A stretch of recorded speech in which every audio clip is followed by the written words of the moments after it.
Hello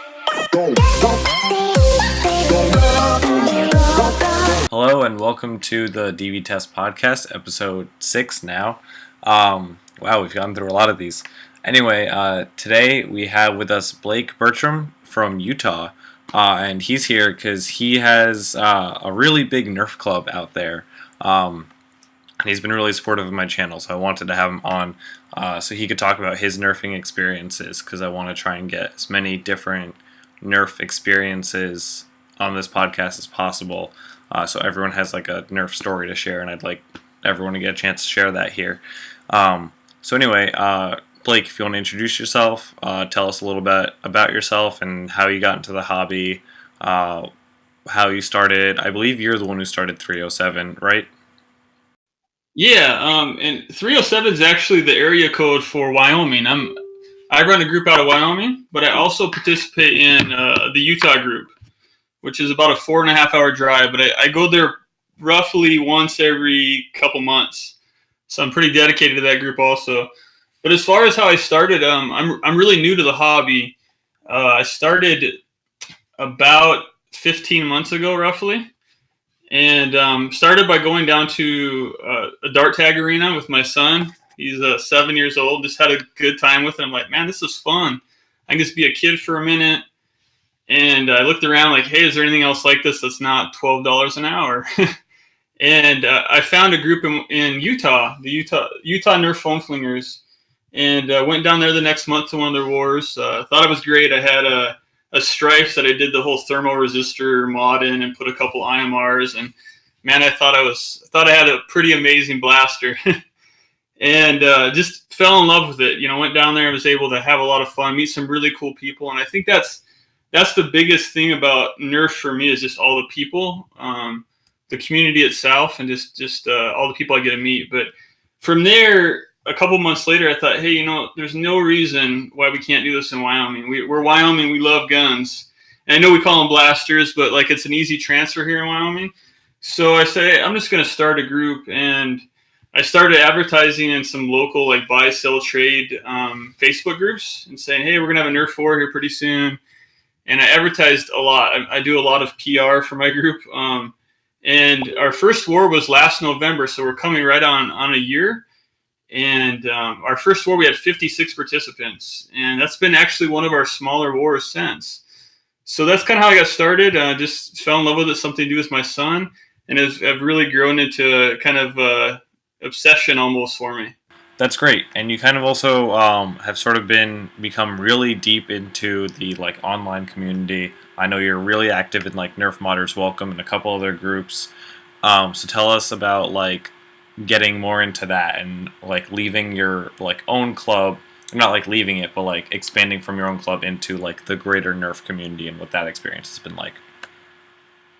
Yeah, so something I do whenever I get like into something, I go just all in. And I started with Nerf Haven. I read just a ton of old articles and things that didn't have any photos left, and then I literally got my Facebook account about a year and a couple months ago, about the same time I started nerfing, and saw there's all these cool groups, and I could learn things, and I could find out what kind of blasters people are using and what kind of games they're playing. And I'm not really like a modern nerfer, or I'm not really like a nerfer that collects. I'm a player. Like, I want to play as many games, and I want it to be as competitive as possible. So for me, I wanted to connect with as many people that were nerfing as possible to get more information and just to know more about the hobby. And I was able to do that. I kind of started by joining as many Facebook groups as I could. I literally went into the search bar and typed in Nerf and went to groups, and I joined every single group I could find. And I think like right now I'm literally a member of like 73 Nerf groups. And I'm active in almost every one, which is insane. I actually like even like smaller groups like the Mano group out of Milwaukee. I post in there, or at least comment in there often. The Florida group, the Northern Florida group, I post in there often. And it's just, to me, it's about learning more and connecting more. And it's been amazing how much I've learned from these other groups, just by watching and commenting and posting, trying to be part of it. That's really impressive. I know people who struggle to be like active in like 3 groups, but that's really impressive. Um, yeah. So you run the 307 Nerf games, and you also attend Utah games, and I feel like I've seen you post about a couple other places. So tell me about like what kind, and you also run a couple different war types. I know you've started recently doing NIC wars in Utah, or sorry, in Wyoming, and you switch off between like indoor, outdoor, super stock, that sort of thing. So tell me about like which ones you like, which ones stand out to you, or what about them stands out to you, and what you prefer. For sure, I like almost every single aspect of war. I've played in like stock only wars to everything up to like I went to Armageddon this last summer, and pretty well everything in between. But here in the 307, we have a few different types of wars. We try to get 2 wars in a month. So we do a general war, which is all ages, and these are our big wars. We have gotten over 110 people at some of these wars, and they're open to all ages, and we keep things free and try to get as many blasters and as much excitement about Nerf as possible in those events. And then on top of that, we have adult wars. So we do like 16 and over wars that, as we grew as a group and got more people with modded blasters and got a lot more excitement just about the community in general, our adult group has changed a lot. So like when we first started last February with our adult group, probably the best blaster in the field was like a modded Zeus. So it went from there to like this last adult war we had in Utah. People were using, like I was using a Rainbow by Aeromech, and we had a couple Caliburns on the field, and Chris Katara was there with his Bird of Prey, and we just had a ton of really amazing blasters on the field. So, we do quite a few different events. We've done a couple HVZ events, and I'm really fortunate. I get to work with Patrick Rowe. He's the kind of head moderator of the Utah group to put on some joint events. We did a joint event this summer we called the Reckoning, and it's going to kind of morph into an ultra stock NIC event eventually is where I see it going. But it was kind of a twist between like a role-playing / Nerf event. Really heavy on the Nerf, light on the role-playing, but it was all story-based. There was a big story behind the whole event, and each gameplay was a mission that led up to the final mission, and there was like power-ups teams could get. So we've done just a little bit of everything, but for me personally, I like competitive Nerf.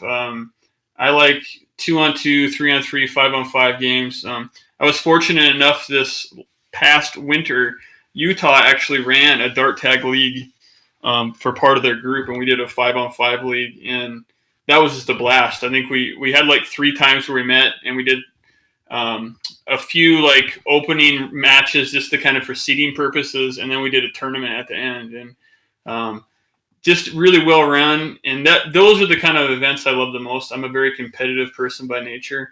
Come from a sports background, so I grew up going to like basketball tournaments on the weekend, and that's kind of where I love to see Nerf go. There's a lot of big regional or national HVZ events, and I enjoy HVZ. Definitely bigger into PvP, and I love to see some large scale tournaments happen where like the best Nerfers from the SCNC are there playing the best Nerfers from the Northern Florida group versus some of the best SoCal guys versus us guys from Wyoming versus the Utah guys. I think that would be amazing. But as far as different games, we play a little bit of everything. Our general events, we play a lot of just like unlimited lives, time games, Carpe, Death Click, King of the Hill, just a lot of things where if there's a 7-year-old playing, they can just play the whole time, because we really want those events to be about growing the community and people having a lot of fun and wanting to come back again the next time.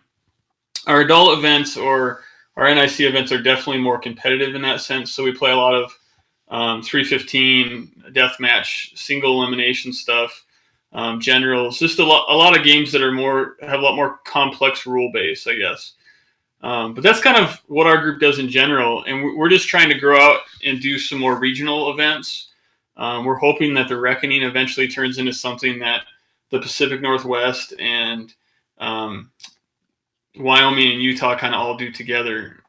But, for the first one, we had about 60 people, and we had some people from Colorado, some people from Utah, and some people from Wyoming all at one event. So I thought that was pretty cool for a first event.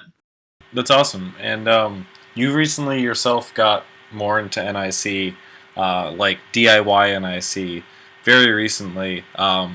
Just sort of transitioning to that over only, I think you said 15 months of nerf. What was that transition and that constant increase? You basically went through the FPS arms race within 15 months that the community has gone through over who knows how many years. What was that like for you and your community to jump through that arms race so quickly? Yeah, it's pretty crazy how fast that's evolved. But I went to Armageddon this summer, and it was like, man, this thing's shooting. Or I'm going against things that shoot so fast, so hard, and they're so accurate. And I need one of those. I need a blaster like that. And at that point, I had a old Super Max 5K that I had done some work to, and had a friend, Kenny Fredsman, had done some work to it for me. And I was able to play with that for a couple rounds and did really well with it. I remember Langley coming out of a respawn area, and I was probably 130 feet away, and I tagged him. And man, I need a blaster that does this all the time, and I want to play in wars like this more often. Because like I said, I'm just a very competitive person. So for me, it was just a really natural thing. As I went to a war and I saw somebody had a better blaster than me, I wanted to get something that was going to outperform them, because I'm all about tactics and I'm all about gameplay and all that jazz. But on top of that, I want the advantage of having the best blaster on the field every time I go out. And that's not always the case, but I want to try to make that happen. So as I learned more about the hobby, just by connecting with people on different Facebook groups and getting into Nerf Haven, I really started to look at what was out there. And then it just happened to be Phil came out with OFP right at the time when, we were looking at trying to up our game with modding here in the 307. And man, he has really changed our group. And I think a lot of groups can attest to that we now have a group that we went from, okay, our FPS limit's going to be 120 to now it's going to be 130. Now it's going to be 140. Now it's going to be 150. Our current indoor FPS limit's 165. That's at a general war. And we're getting to the point, when we go back outdoors, we're going to have, our general wars probably have FPS limits of 180, and our adult wars won't even have. It'll be more ultra stock. Won't even have an FPS limit so much, other than a few spot bands of just insane blasters. But that's kind of how it evolved. As I learned a little bit, I was fortunate. Some of the guys from Utah kind of took me under their wing. Jason Danielson's a really good friend of mine. He taught me how to solder, taught me how to rewire a blaster. And, I did my first war in August, and by late September, I was modding my own blasters. And one thing I did for my group is our first war, I made sure there was a couple modded blasters in the field. Everyone else, it was their first Nerf war. So we had tons of stock blasters in the field, but I wanted them to see this is what this can look like. And it's crazy when you run a group like that and people see, oh, wow, this thing shoots really fast and really hard and it's accurate, how much they want to be part of that. So as that happened, as I got better at soldering and rewiring blasters, I just started to basically give them away. I mean, I didn't give them away, but I was selling them to group members for $20, $30. Basically, I was losing $10, $20 every blaster I sold. But it got to the point, I think by Christmas last year, I had done 42 blasters or something like that between all the groups, and I've sold some online and this and that. But my big focus was growing our group out. And for example, last February, the Nemesis came out in Canada, and it was $180 to get it here. But for me, it was a no-brainer because I was able to get it. I brought it into the group, and it turned into an arms race. From there, everyone else needed something that could outgun the Nemesis indoors, because now we're still in indoor season. So it really forced the rest of our group to get some really amazing blasters quickly. Otherwise, they were going to struggle. And it's been really cool. We have a core of, I'd say, 15 to 20 guys that really mod heavily. And from there, they've done a lot of work for other members of our group. So we've gotten to the point that a lot of our even general wars, even with having some young kids there, we have a vast majority of our blasters are pretty heavily modded. They're to the point that they're running OFP cages, and they have aftermarket flywheels, and they have some of the best motors. They have Fangs, Chronos, and eventually we'll get some of the new Neo stuff. But for us, for me, it was just a no-brainer. Like, I want to make this into something that's really good. And I looked at groups like the SCNC that was just doing some really cool things, and I wanted to make our group like that. So I just try to do as much as possible to up the game. And every time someone came up with a blaster that was a little better than mine, I found a way to make something that was just a little bit better than theirs, and just kind of created that arms race within our group. That's pretty amazing. I know very few groups that will not only like embrace the new technology, but also like take advantage of their arms race rather than like stifling it. 'Cause I know plenty of groups that are either too worried to use like high FPS with either like in certain places. Like I know in New York, like if you're playing in the city, then you're playing in Central Park, and that's a really crowded area, so you can't use high FPS. So like there's plenty of places where like they like set FPS caps, and it's really cool that you just keep going up and up and up. So yes, that's really cool to see. So you mentioned Ultra Stock a couple times, and we've been talking about it. I think we've talked about it almost every episode so far, just because of the way it happens. But what are your thoughts on Ultra Stock? Do you think that that's like what everyone should be aiming for, what the future of Nerf is, or do you think it should be like reserved for special events, certain groups? What do you think? Yeah, I think there's always going to be a place for super stock, because you're always going to have new nerfers, and it's a lot easier to enter with a super stock blaster competing against other super stock blasters when you're new. But I feel like our adult group, we're going to get to the point that every one of our adult events is basically ultra stock, and I really don't see a reason not to. And I know there's always those critics that are like, well, why don't you just go play airsoft or paintball? It's not the same, First of all, I think the community in Nerf is second to none. Just a lot of amazing people. And I'm not involved in the other two communities, so I can't really do a direct comparison. But I also think there's just something about going out there and playing with a toy. And, I'm not your typical Nerfer. I'm not somebody that started 15 years ago and has seen this whole hobby evolve. I'm someone that started 15 months ago and in my mid 30s with young kids. So it's different for me, but I don't see a reason not, unless there's, young kids playing or something in that realm, not to run an ultra stock event, because we play with some guys here in our group where we're running some 170, 180 FPS blasters, and they're running some Busby stock blasters, like the Walking Dead MA15, and so some of the blasters like that, and they're very fast. They're very agile people, and they do okay because of that. Now, could they benefit from running something that was 150 or 160 or 180 FPS? Sure, they could. But what I love about Ultra Stock is it lets you run your blaster at your gameplay style, and I think everyone can be competitive in that sense.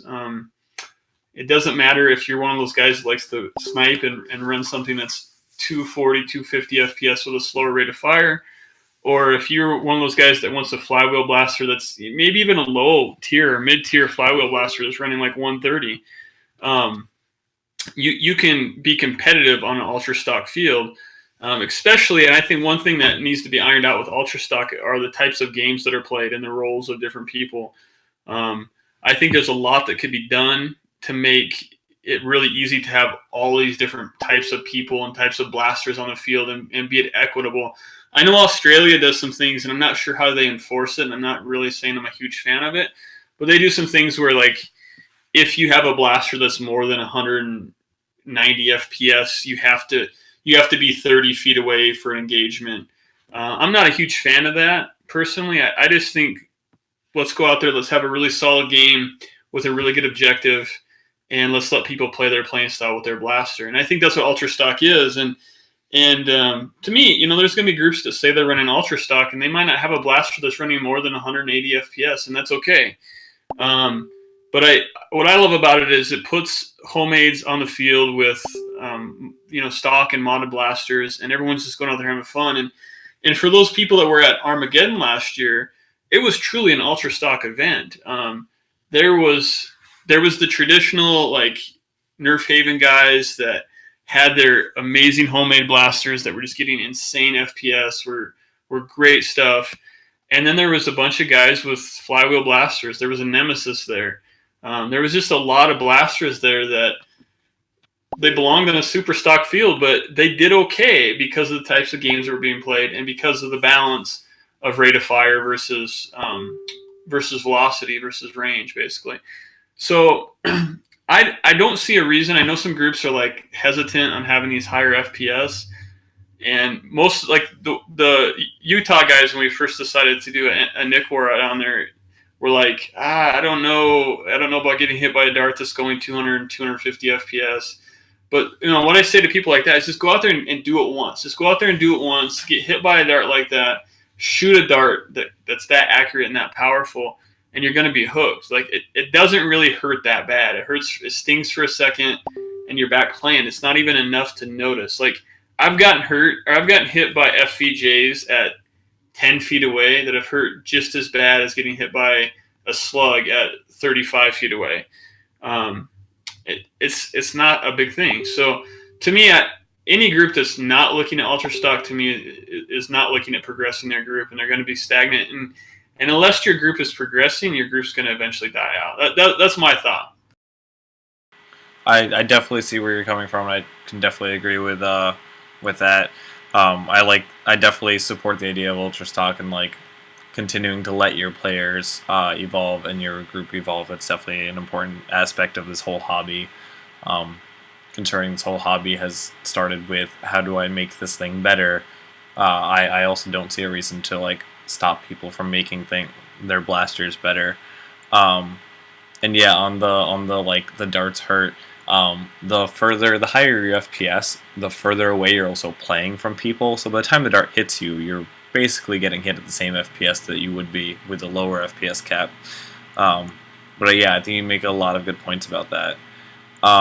So you mentioned competitive Nerf, that you're a very competitive person. You talked about stuff like 2v2 and 5v5 games. So you did. You said that there was, like, a 5v5 league near you that you played in. Do you want to talk a bit more about that? Because I know that there's definitely been a few people in the community that have been pushing for, like, some sort of 5v5 national game or similar, or, like, regional tournaments, stuff like that. So tell us about your 5v5 experience and where you'd like to see that go.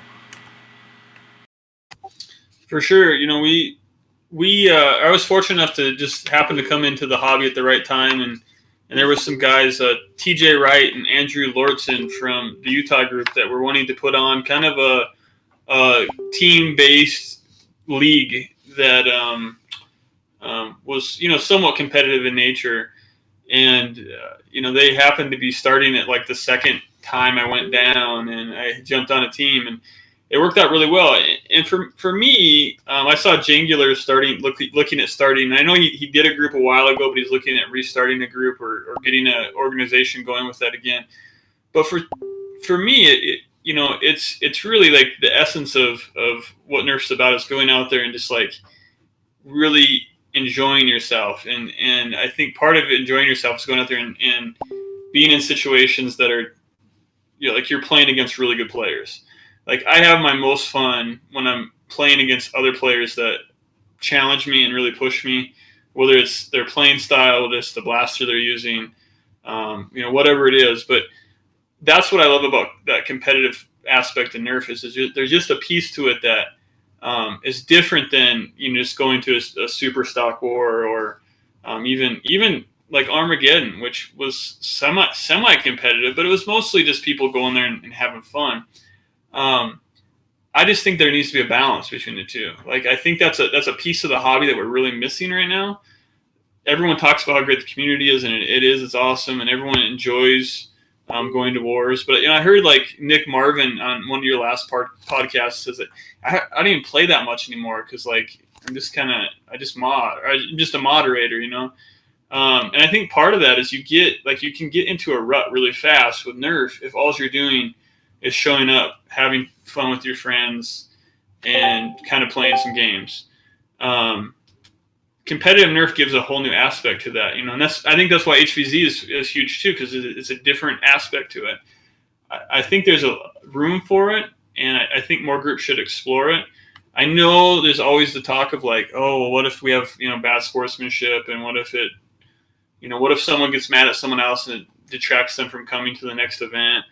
But people get over that real quick, and I think if you set up your event well and set up your organization well, you don't have those issues. TJ and Andrew did an amazing job of going over rules and setting that up, and they had really, really realistic expectations for the league. I think that's part of it too, is just making sure that you're kind of striking that balance between competitiveness and just having fun. But yeah, I just think, to me, and I see these regional HVZ events and these national HVZ events, and I'm like, yeah, this looks fun. HVZ is cool and everything, but it's not the same as like me having to dodge a dart or me going head to head against somebody else. Those are the moments in Nerfs that I love, is when we're at the end of a game in an adult war and it's like me versus 3 other people, and I can have a really cool story if I somehow pull this off. That's what competitive Nerf is to me, and I just hope more groups do it. I know there's some feelings like, maybe we should just keep it fun, but I think if they just did it here and there, they would find that it just adds something to their group that they're really missing right now. Yeah, I can totally see that, and I definitely also like the idea of 5v5s and adding more of the competitive aspect to it as a like an occasional event, like a once in a while tournament. I think that's probably the best way to do it, not overdo it. I see what you say about HVZ. HVZ is kind of my first love in the hobby. It's how I got into it, and I think that one of the biggest things that HVZ has, at least for me, as opposed to like the Nerf scene at Nerf Wars as a whole, is that HVZ has like the storytelling aspect and this whole like it's a long one-day experience where you're going through all of these things over the course of a day, whereas like Nerf Wars are like rounds one after another, and they're sort of like separate, like you can tie them together but not quite in the same way as you do HVZ. But it's definitely a thing that I at some point want to bring over from HVZ into the larger Nerfing world. Yeah, for sure on that. Our event we did this summer, the Reckoning, did exactly that. I took some of what I like best about HVZ is exactly what you just said, was with the game, the story mode, and having all your missions based around this big story that you're trying to complete. And we actually set up an actual just Nerf war based around that. With there was games that there were certain objectives, and teams could win power-ups that would help them win other games. And in the end, they were fighting for what we call the Sunstone. It was kind of like Dungeons and Dragons-esque. And it was probably one of the funnest events, even though I didn't get to play a ton because I had to moderate most of it. Probably one of the funnest events I've been part of, and got really good feedback from everyone involved.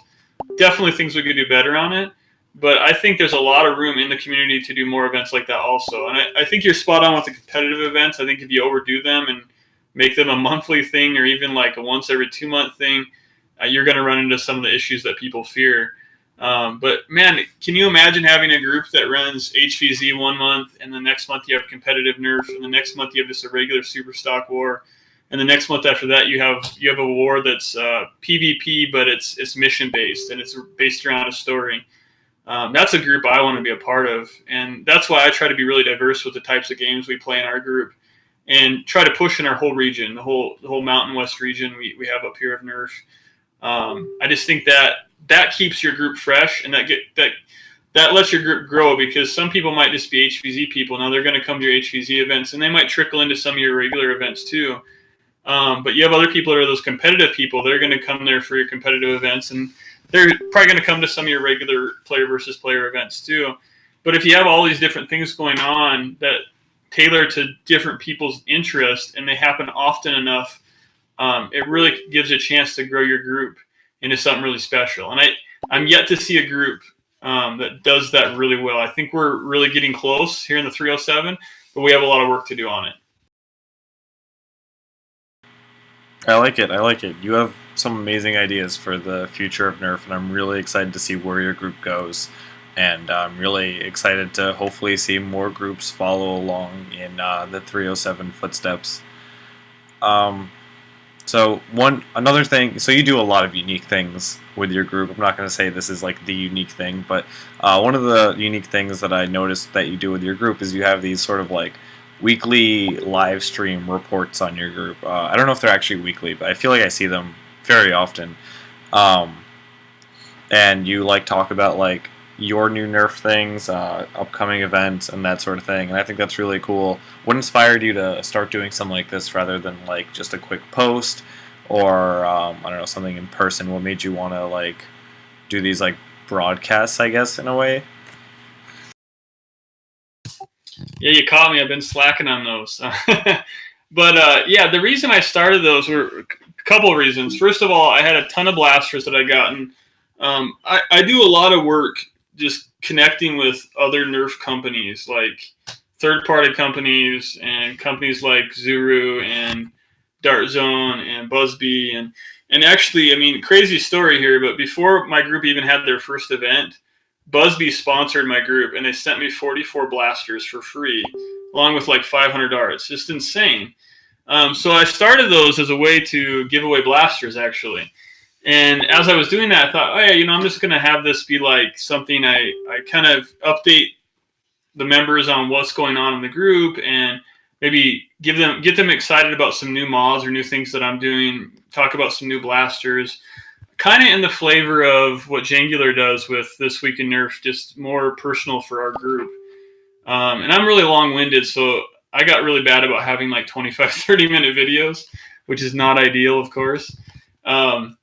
But yeah, I mean, that was kind of the biggest reason. I wanted something that could kind of be more interactive with the community, because I ran a lot of our contests through the broadcast. So then people had a chance, they would comment and they would ask questions as I was broadcasting or afterwards.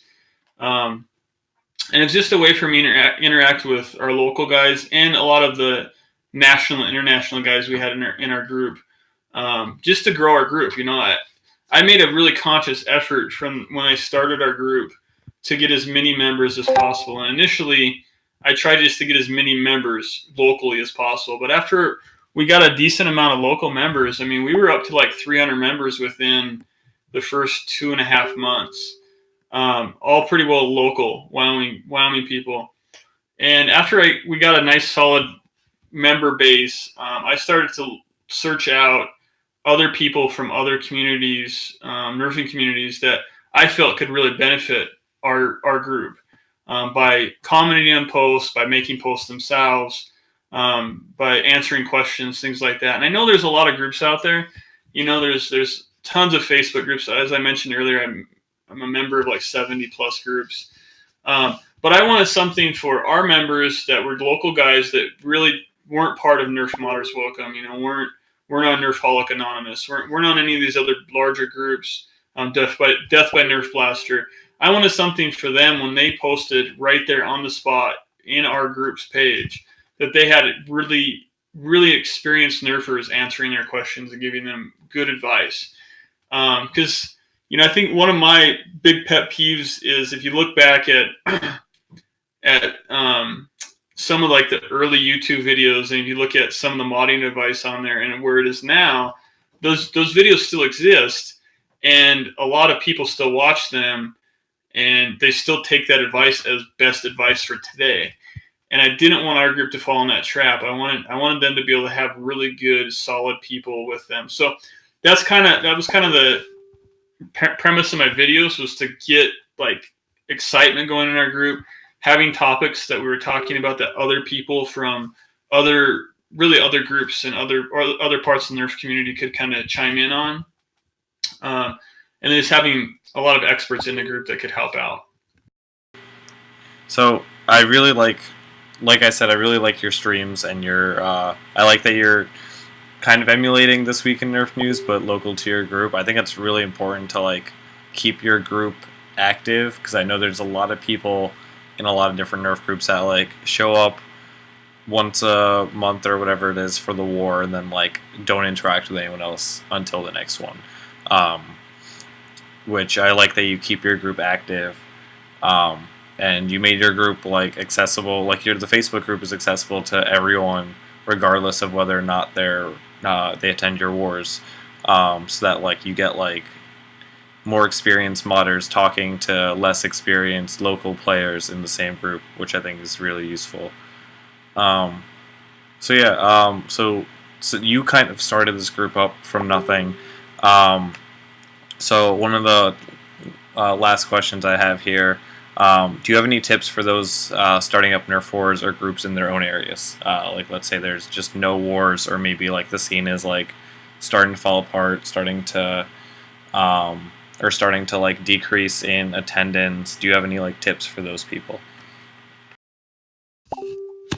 Yeah, starting from scratch is different than trying to revive a group, and I think there's different things you have to do for both.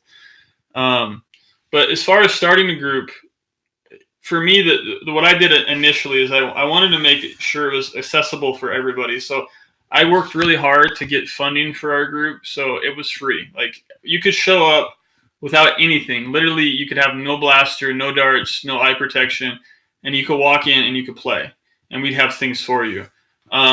So what I did right off the bat is, again, before the first war, I wrote tons of letters to companies. Like I said, Busby sponsored us before we had our first war. Monkey Mod sponsored us. And it got to the point, like, we had like 15 places that had sponsored us. And then I just beat down doors of local businesses. I literally like hit up every local business and just asked for money. Like I said, I'm starting this group. This is going to be family oriented. We're going to have parents and kids playing together. This is what we're about. Told them how often we're going to meet. And just by doing that, I got like $350. So it was enough for me to buy tons of darts, get eye protection, and get a good start anyways.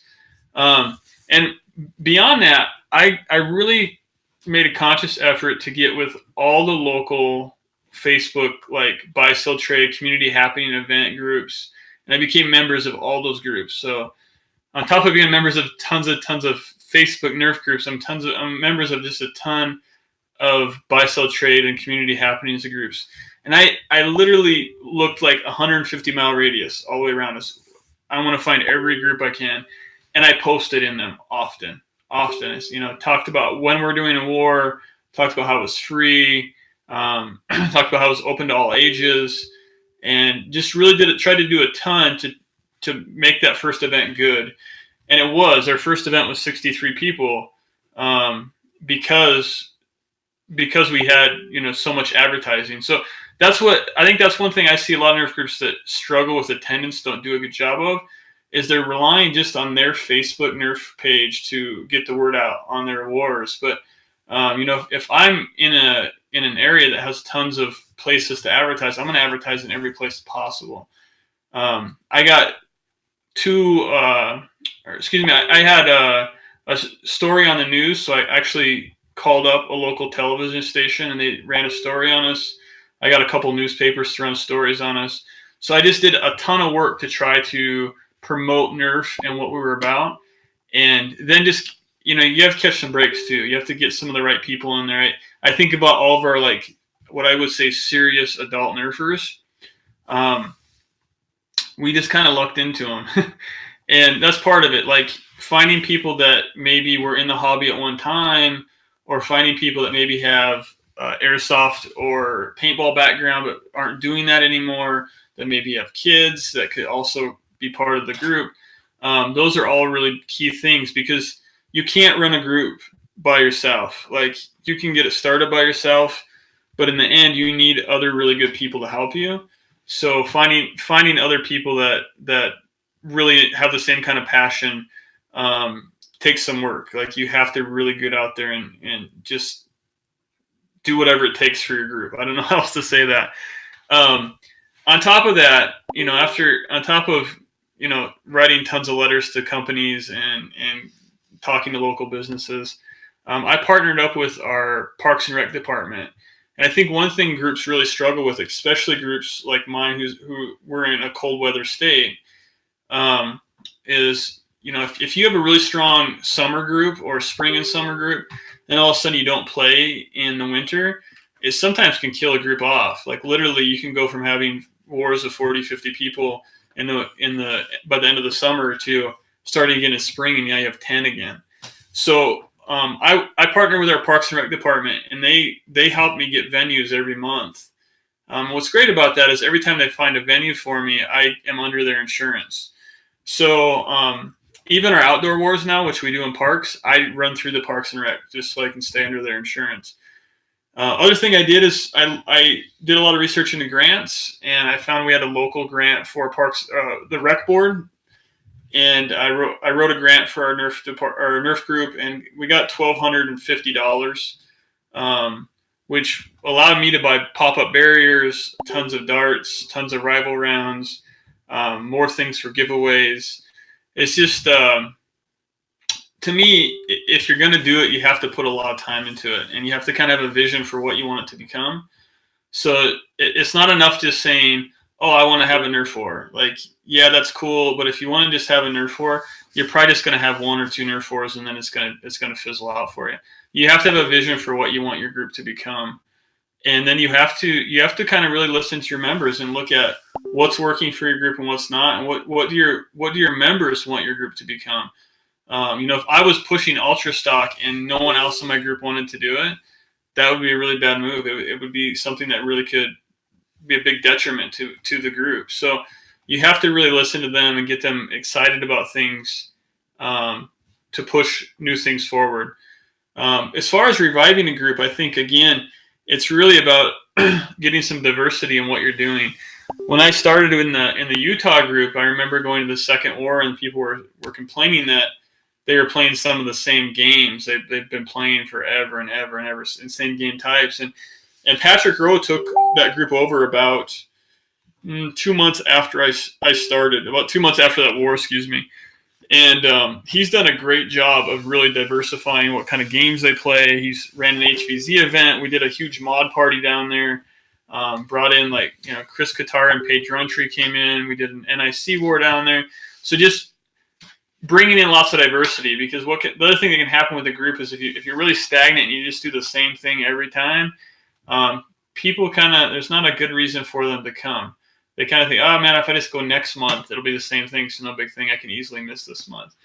But like I said earlier, if you have a group that, 1 month they're doing like a really cool competitive event, the next month they're doing HVZ, the month after that they're doing a player versus player war, and the month after that they're doing something like a story mode player based war. Then it's like as a group member, like I don't want to miss any of those events. Everything's fresh. So if you're reviving a group, that's what I would. And again, go out and get local businesses to sponsor you. Tell them what you're doing. See if you can get some money, because one thing I strive for in every event I've ever done, and I've done a lot now. I've done probably 20 events roughly. Is everything's free. I've never had an event where I've charged anyone any money. I've never done dart rental, even though we've had community darts at every single event. I make sure that it's accessible for anyone that wants to Nerf. We have tons of loner blasters or community blasters. We have about 33 strong arms, about 20 rival Apollos, and some Vortex Protons. And they're just really good community blasters for a super stock group.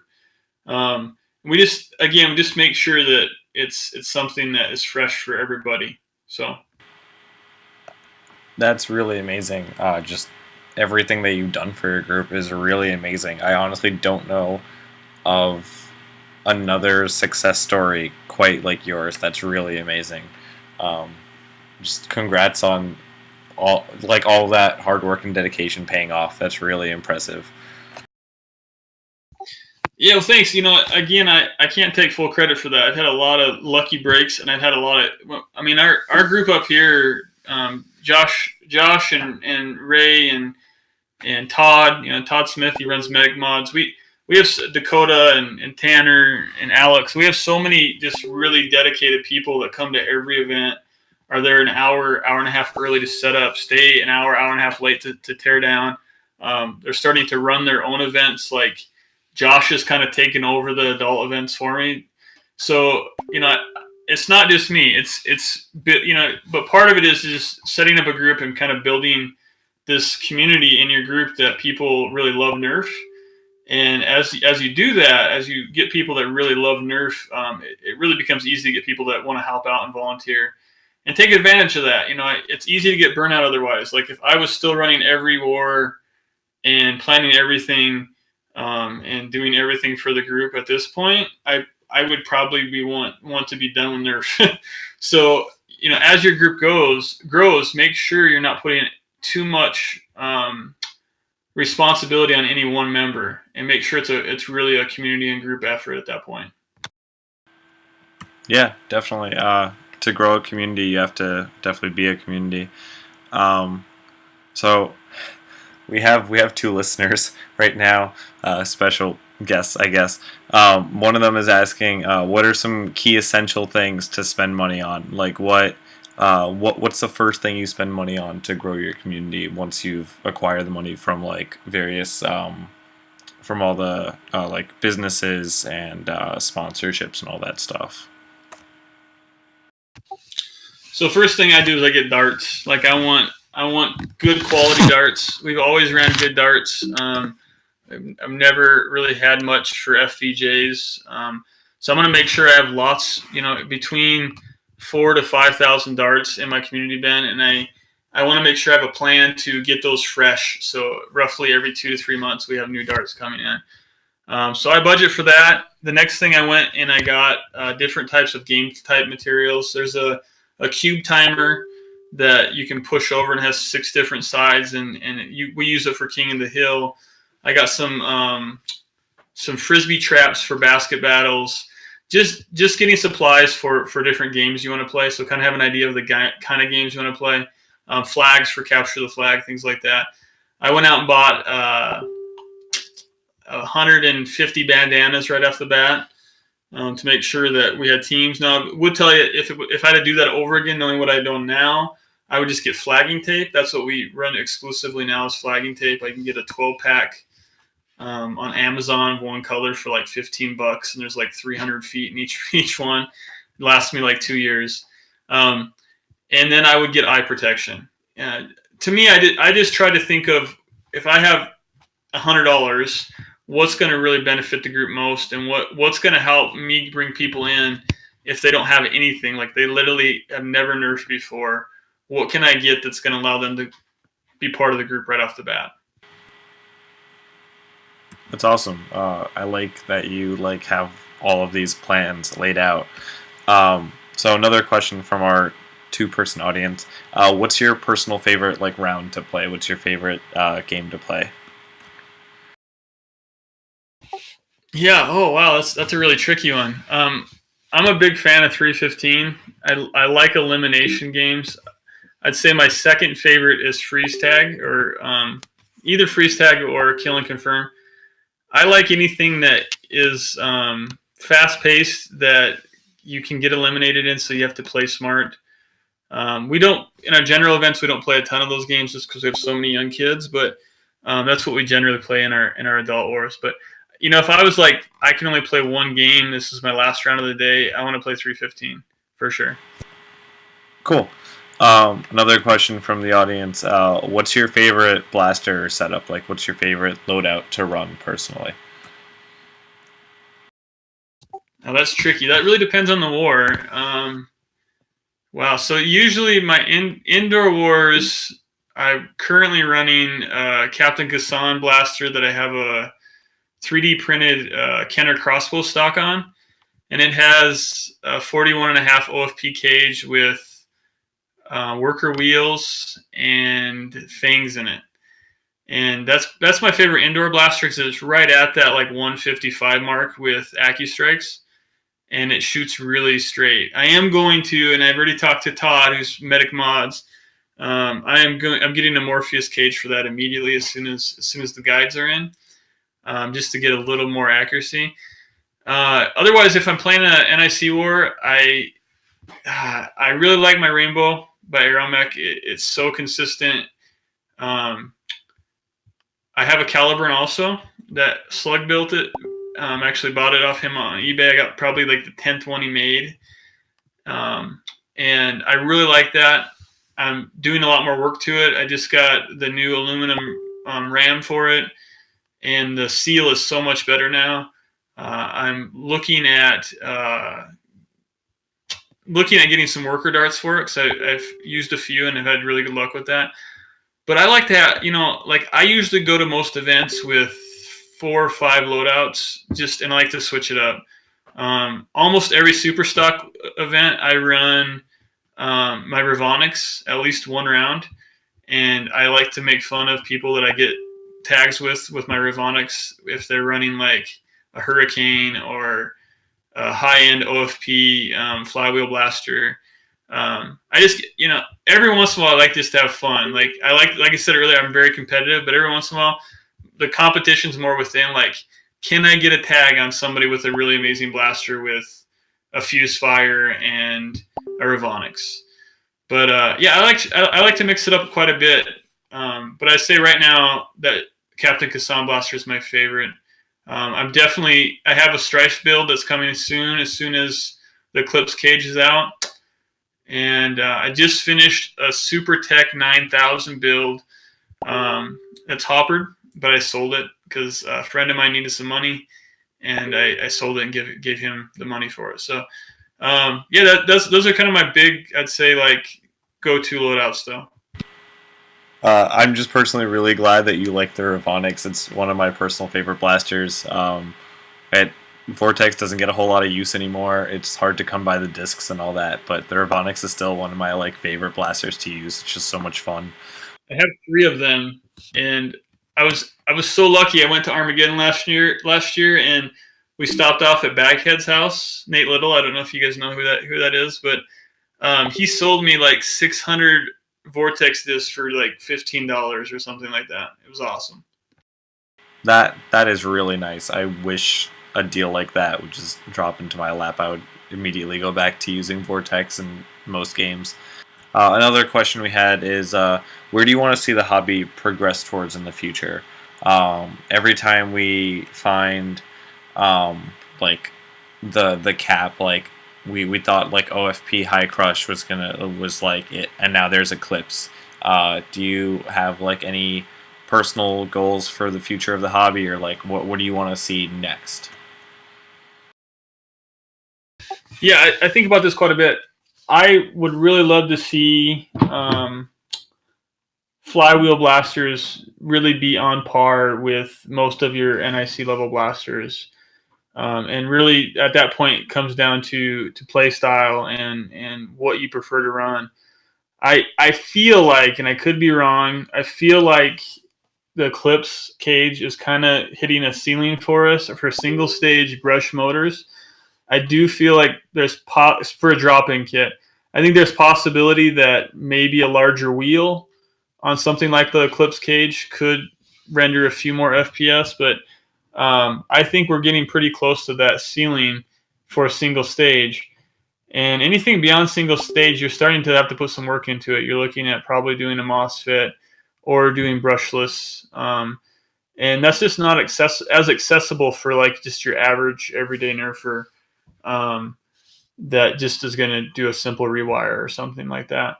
So yeah, I hope people get more into homemades again. I feel like that part of the community hasn't grown as much in the last, again, I've only been in the community for 15 months, But, I look back at articles and I read a lot, and I really try to immerse myself in what's happened in the history of the community for the last 10, 15 years. And I feel like where the homemade community was, 7, 8 years ago versus where it is now, it definitely isn't as strong. It definitely isn't progressing as much. Like, you don't see as many new homemade nerfers, like doing the DIY stuff as you would have seen 8, 9 years ago. And I think part of that's because the flywheel. The flywheel's a really good blaster. Most of the wars that are happening now are super stock. And, super stock wars are just easier to set up because you don't need a special dart. You can run a stock blaster versus a high tier super stock blaster and do well. I really hope to see more innovation in the homemade realm. And I think Captain Slug's doing a really good job with that. But I'd like to see someone else come out with some really new, cool designs that are also semi easy to build. There are some out there already, but I think we haven't met the potential that is out there for the DIY scene. And I hope more people get into it. I completely agree. As anyone who listened to my last podcast, you'll know that I too went from playing almost exclusively HVZ to absolutely falling in love with the NIC DIY scene, and I would be very happy if that continued to grow and started growing again, and more people built DIY stuff. I know I have a build or two in my feature for DIY stuff, and I'm really excited to have more DIY wars. We just need a DIY / flywheel blaster, right? Like, let's throw a Caliburn with a Rapid Strike together, so you can switch between the two. I've never seen that yet. That is a little bit part of my plan, because I did have the Rapid Strike on the side of my Artemis, so I did have slight plans to throw a Rapid Strike on the side of whatever homemade I have. We'll see how that goes. Yeah, that's amazing. I'm sorry to throw that out there if that was a secret, but that's the kind of stuff I want to see. I want to see a mix between the two. I got a friend that just does insane integrations. His name's Jason Danielson. He's not into the homemade scene, but I'm really going to try to push it on him because he has the skills to do it. And he does things like he put 3 swarm fires on a Rapid Strike, and he gets 100 darts coming out of his blaster literally in 4 seconds. And right now he's working on something that's really insane. He's actually got a Nemesis with 2 Chaoses strapped to the side with I think he's going to do Rhino Fire, a modded Rhino Fire on the top. He's just all about spamming as much out there as possible. But man, I think if he has the potential to really make some really cool homemades. So if he could bring some of that thinking and some of the really cool integrations that I'm seeing that are mostly using stock Nerf blasters and bringing that into the homemade scene, I think that's a niche we haven't really seen yet. Yeah, definitely. I'm really excited for more homemades and more merger of the two. That's similar to you. That's where I want to see the community go. But yeah, if we don't have any more questions from the audience, I'm out of questions. I kind of have one more question, actually. So you have no idea who's going to be on the next podcast. I'm going to start doing this every week when I have a podcast. But do you have, not knowing who's going to be next on the podcast, do you have a question you want to ask them? Just any question that could be targeted at anyone in the Nerf community. This is tricky because there's some people I would just ask really crazy questions to, but yeah, I want to know people's feelings on, do they think a national competitive event is possible, or even a national player versus player event? We have End War now, and it's amazing. It's huge. The team's doing a great job of setting that up, and I see that only getting bigger and bigger. And I love that for the community. I think that's great. And I love any regional or national event, to be honest with you. But I'm yet to see a big push for national player versus player events.